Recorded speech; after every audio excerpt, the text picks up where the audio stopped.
Paladin last expansion got some insanely high power level cards that pushed them, I think, over the edge, and they haven't seen nerfs yet, but if the cards from this expansion prove too much, I think it will finally be time to tone Paladin down and perhaps end the reign of Uther in the standard format. However, this card here doesn't fit into current dominant Paladin archetypes. However, Red Scale Dragon Tamer, which is a 2-mana common Murloc, a 2/3, does fit into the previously powerful deck, but unpopular, Murloc Paladin. Drawing a dragon in Murloc decks is actually really good because they ran a specific dragon, which gave your Murlocs Divine Shield, and being able to tutor for that dragon with a 2-mana 2/3 is really good. Draw in Murloc Paladin was one of the biggest weaknesses of the deck, and it seems that that will be slightly alleviated by being able to tutor your big dragons whenever you need them. Red Scale Dragon Tamer is decent. This is also potentially good in like a Highlander or a pure Paladin list, because a lot of the other Paladin dragons are healing based. You have the Explorer, obviously, which is a 2/3 with lifesteal, and you have the Amber Watcher, which will heal 8 health as a 4/6. But I think Paladin will have better ways to heal than that. I think where this card will truly see play is in Murloc Paladin, which I think might still be a powerful deck, but one that is sort of limited by not being as big as its Libram and Pure cousins. Next up is Snack Run. It's a 2-mana rare spell, a Discover spell, restore health equal to your hero equal to its cost. So in the days of Karazhan, Ivory Knight was a card that saw play as a 6-mana 4/4 with this exact effect. It's a battle cry. Sometimes this will be bad and you'll get a secret, and that obviously sucks because you're only healing 1, and you actually do want to be healing when you discover the spell. So potentially you'll be taking higher mana cost spells just to heal, especially later in the game, where you can take a high cost spell, heal, and then use it as just a huge amount of value. Where I think this is potentially awesome is with cards like Libram of Hope, because Libram of Hope will discover and restore you for the full cost, I believe, or the full base cost, because you're discovering a copy, and then it will be discounted with your Libram discounts. I think Snack Run will be played in pure Libram Paladin going forward, as it is just more healing in that deck.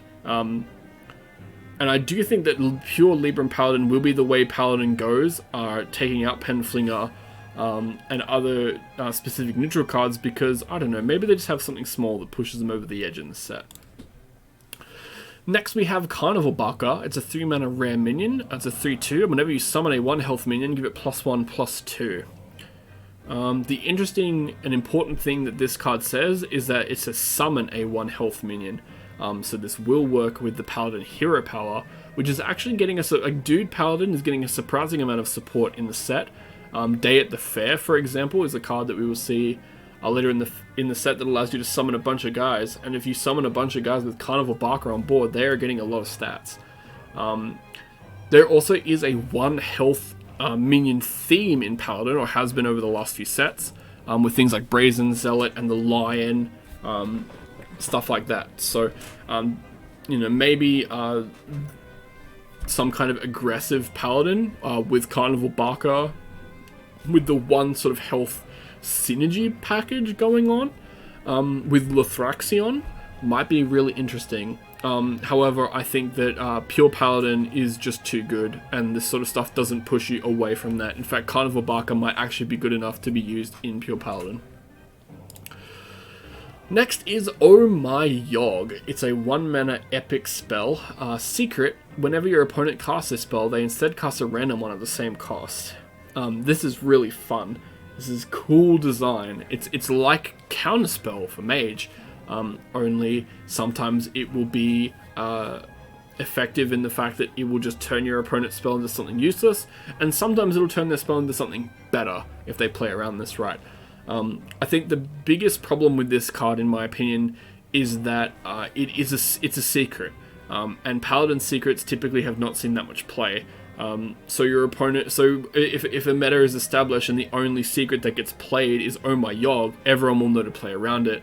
And I also don't think it's worth running other secrets in the format just to make your Oh My Yogs better.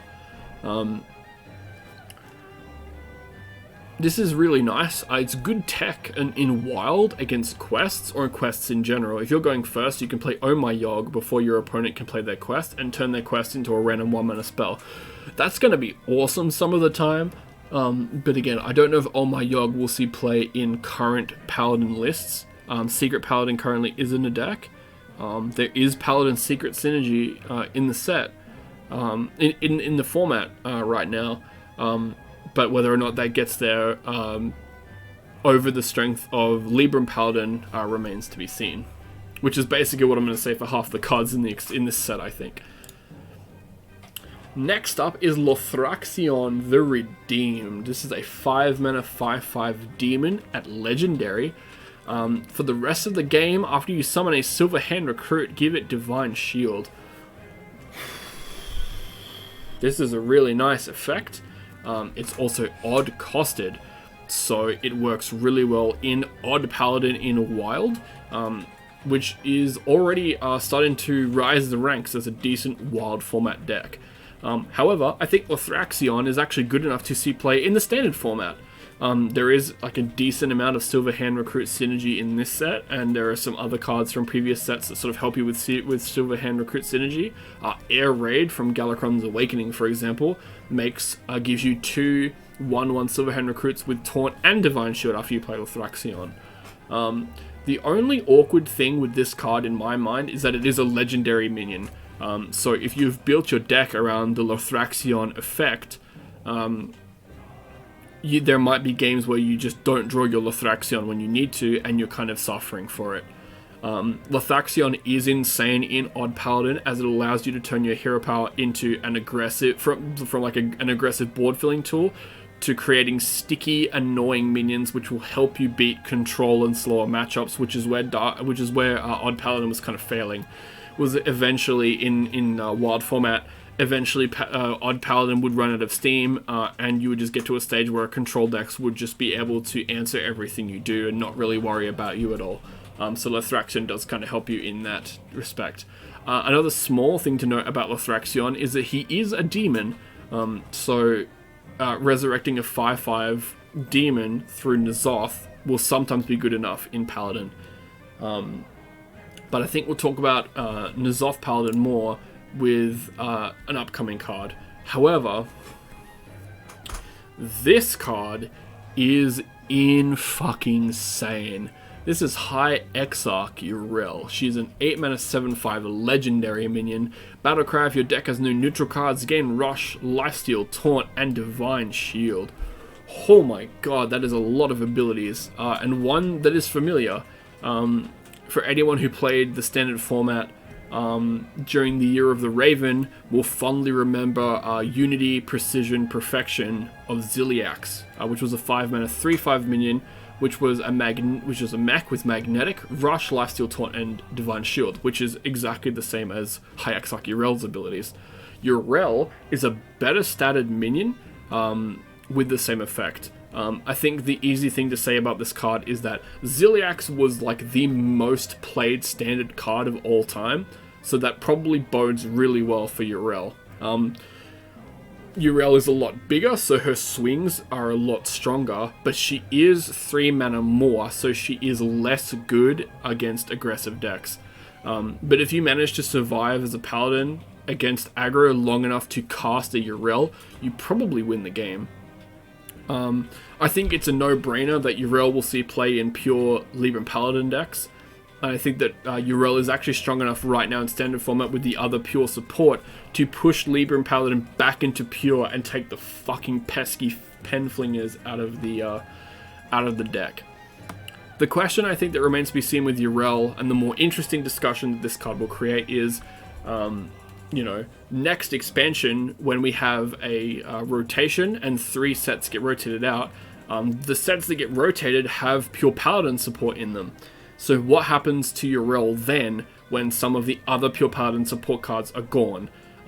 Does Uriel just push pure Paladin by herself? I think the answer is technically yes, but that remains to be seen. High Exarch Uriel, probably top 3. One of my favorite cards in the set, and thankfully her effect is a battle cry, which I think is deliberate because if you discover this card from things like Power of Creation or with Duel in Paladin, it would just make it insane. Like, imagine if this wasn't a Battlecry and she just had Rush, Lifesteal, Taunt, and Divine Shield, and other classes could summon her. It would just be a complete fiesta. So Uriel is great in Paladin, and that's where she should be great in.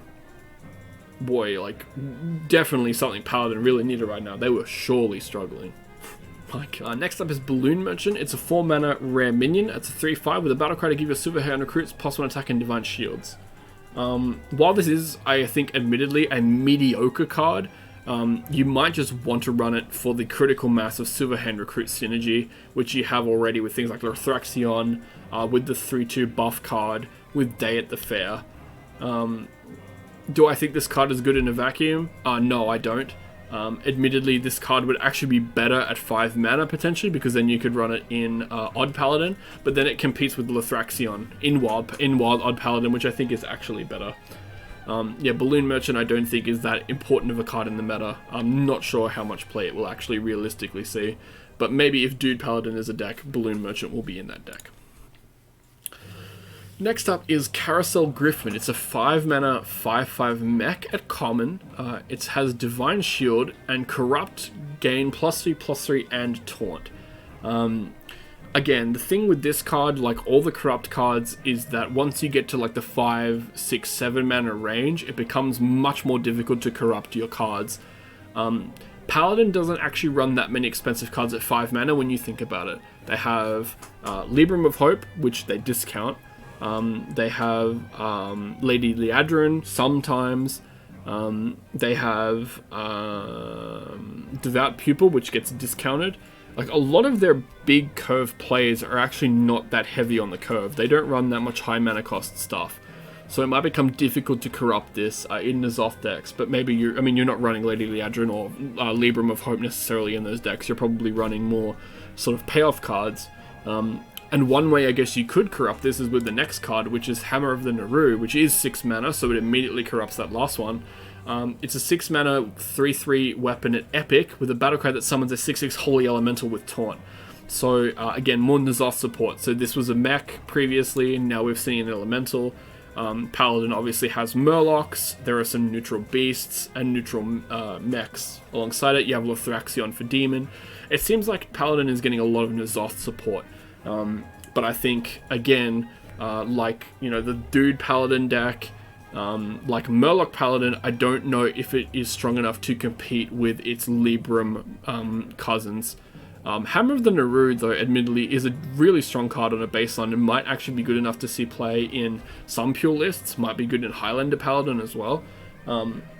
I do think Highlander Paladin will use N'Zoth as well, even though, again, it has that same problem that Highlander Druid with N'Zoth does, with that your Elemental from the Hammer of the Nauru will compete with your Zephrys for the Resurrect. Unless, of course, you save your Zephrys until after you play N'Zoth, which actually might be reasonable enough. Hammer of the Nauru is efficient, like it's a 6 mana, it's infinitely better than Fire Elemental, right? It's a 6 mana 6/6 with Taunt that gives you a 3/3 weapon, which is much better obviously than a 6/5 that deals 3 damage once. Yeah. N'Zoth support, not sure if N'Zoth Paladin will be able to beat out our pure Libram Paladin again with Uriel. And finally we have Day at the Fair, which is a 3 mana common spell to summon 3 Silverhand Recruits, and if you corrupt it, it summons 5. Summoning 3 dudes for 3 mana is not great, but summoning 5 dudes for 3 mana is pretty good, even though that will happen about turn 5.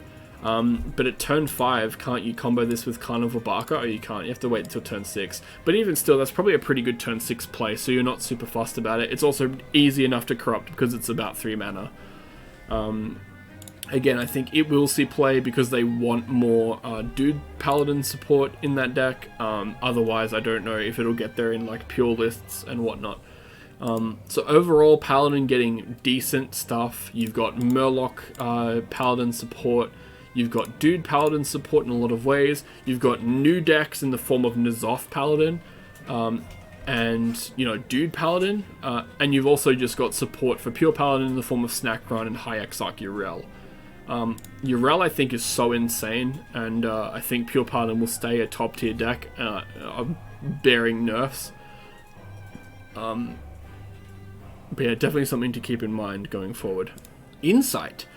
It's a 2-mana common spell. Draw a minion. Corrupt. Reduce its cost by 2.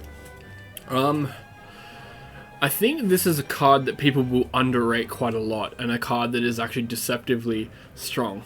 It's a draw in Priest, which is good.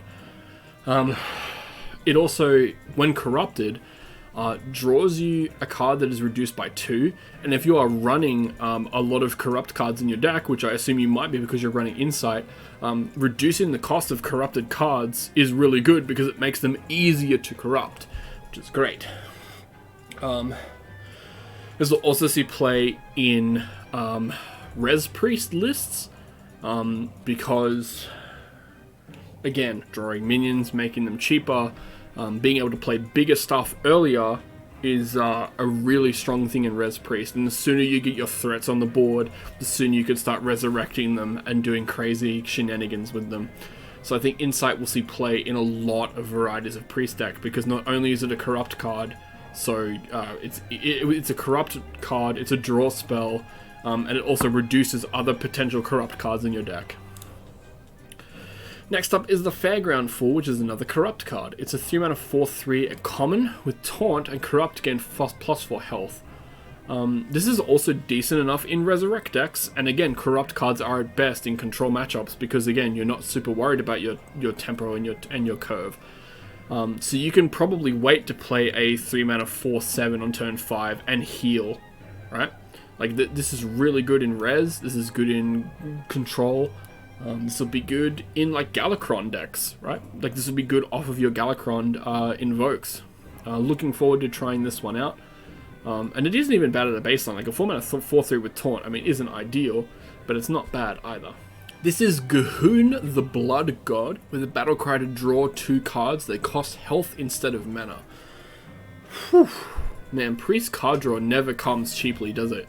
The question I have for this card is, if a card is paid with mana, does it have to be more mana than the amount of health you would pay if it's a corrupt card, and vice versa? So if I pay 7 health for a card, will that corrupt my 6 and 5 cost corrupt cards? Food for thought. I think this is probably just good enough in a control deck because it gives you 2 potentially free cards. And if you can, maintain your health well enough in a control deck, that's a decent enough refill, and like super crazy. Looking forward to putting Ghun in a lot of different control and Highlander builds. Probably not in Res, obviously, because you want a good resurrect and summon targets, which Ghun is not. But a really cool card none the same. Like, cool art, cool flavor, and one that I think kind of necessary in Priest. They were lacking card draw. Like, they were running Thought Steal to draw cards.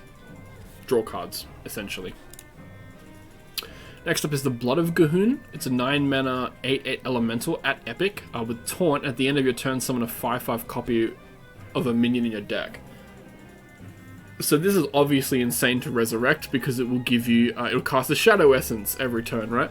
5/5 copies of minions in your deck are usually pretty good in Res because you'll be resurrecting, you'll be summoning things like Katut Defenders, Convincing Infiltrators, Vargoth, right? More Bloods of Ghun, all of which are really irritating things to deal with in Resurrect Priest. This card has a lot of people frustrated, and I think rightly so, because it's insane. It's also an elemental, so this might be just a card you want to put in N'Zoth Priest decks, because this is a big elemental to resummon back off of your N'Zoth. But yeah, this card is obviously going to see play in Resurrect Priest. Whether or not Resurrect Priest is the best Priest deck going forward remains to be seen. I don't know for sure. I think that Highlander Priest will continue to be good because they did get a decent amount of support. Idol of Yashiraj is an 8-mana spell at Epic. Summon a 10/10 copy of a minion in your deck. There are ways to discount spells in Priest in this expansion, so that makes this much more attractive. But even then, like 8 mana for a 10/10 copy of a minion in your deck, if you're building like a Res Priest, is probably good enough because of things like Blood of Ghun. If you hit Vargoth, you get 2 10/10s for 8, which is an 8 mana 20/20, which is really good. There's a lot of decent targets you can get off of this, and honestly, paying 8 mana for this isn't too bad, especially considering you can corrupt cards with this, right? So yeah, not too bad. I don't think it's good enough to be just valued in like a Highlander Priest or a Control Priest. I think it's exclusively a Res Priest card, but one that is good enough that it will see some play in Res Priests. Nasmani Bloodweaver is a 3-mana 2/5 rare minion, and after you cast a spell, reduce the cost of a random card in your hand by 1. Miracle Priest doesn't really exist, and that's what this card seems to support. Playing a bunch of spells at once so that you can discount a bunch of things seems kind of awkward to me. I don't know how good this will be, but then again, like, you don't have to cast that many spells to get this to be good. As long as this hits some stuff, and is, gets maybe a 3-mana discount, then it's a 0-mana 2/5, which is pretty good. It might be an inclusion in some Highlander lists that run some beefy cards in their curve, but I'm not sure if that will really get there. I haven't put it into any of my priest lists personally, but again, reducing the cost of things is going to be really interesting in a corrupt-based metagame for sure. Next up is Palm Reading. This is a 3-mana rare spell, a Discover a spell, reduce the cost of spells in your hand by 1. So obviously we all know how good discovering a spell is in Priest, even at 3 mana. However, this gets better the bigger your handful of spells is. So if you have at least 3 spells, or 2 spells I guess, because this will discover a spell that you can discount, this is essentially a 0-mana discover a spell, which is really good. And this could be discounting your Idol of Yashirajas, or like your Renews, your Removal, like Plagues of Death, like Soul Mirrors. Palm Reading, I think an instant include in Highlander lists, in Res Priest, and potentially even in just Control Priest, because that is a really, really good effect. Next up is Auspicious Spirits. Is a 4-mana rare spell that summons a random 4-cost minion, and a corrupt summons this random 7-cost minion instead. So this is obviously really good with Palm Reading, because you can discount this to make it easier to corrupt. And this is decent enough to corrupt because it's cheap. And again, paying 4 mana to summon a random 7-cost minion is really not bad.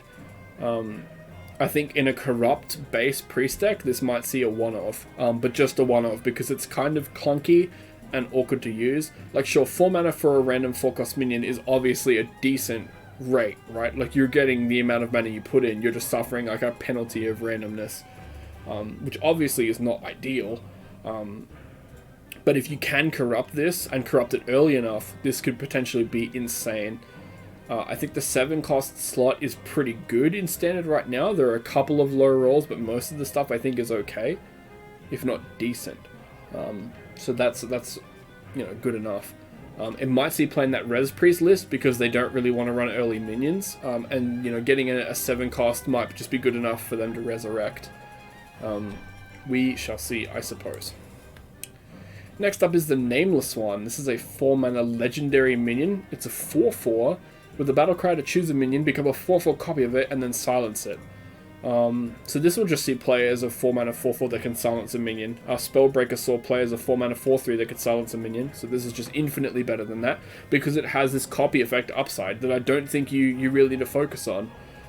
Because if silence is prevalent in the meta, then that means that there is constant effects or death rattles that you want to be silencing off anyway. So if the Nameless One is ever necessary as a tech card in the meta, it will always be good. I think it will see play in Highlander Priest as like pretty much always, because it's decent tech and you can fit flex tech cards in that list. And it might just be good enough to see play in like Galakron Control Priests more generally, because this effect is just that great. Looking forward to this ruining my day, potentially, and stealing like an insane effect from me. Next up is the Fortune Teller. It's a final priest card. It's a 5-mana 3/3 mech at common. Taunt, Battlecry, gain +1/+1 for each spell in your hand. So for this card to not be terrible, you need like 4 or 5 spells in your hand. How often is that going to be the case? Sometimes, but not really. Again, Priest does not have a lot of card draw, and the card draw they do currently have is either Ghun the Blood God, Thought Steal, which isn't really card draw, or Insight, which draws a minion. This is a mech, which might be relevant for N'Zoth players. Like a 3/3 mech with Taunt is okay off of N'Zoth if you're getting other things. But again, you have to get other stuff off of the N'Zoth, and I think it's kind of awkward to build that in Priest because you don't have that many tribes. I mean, you have a couple of dragons, and that's kind of it. Fortune Teller, I think, for sure the weakest Priest card in the set. Overall, Priest gets some great tools with Ghun the Blood God in control decks, some Res Priest support, which I'm sure the collective Hearthstone community is extremely upset about, a great silence effect, a great card draw card, a great discover spell. Like, Priest has some really nice tools, which I am interested and looking forward to trying out.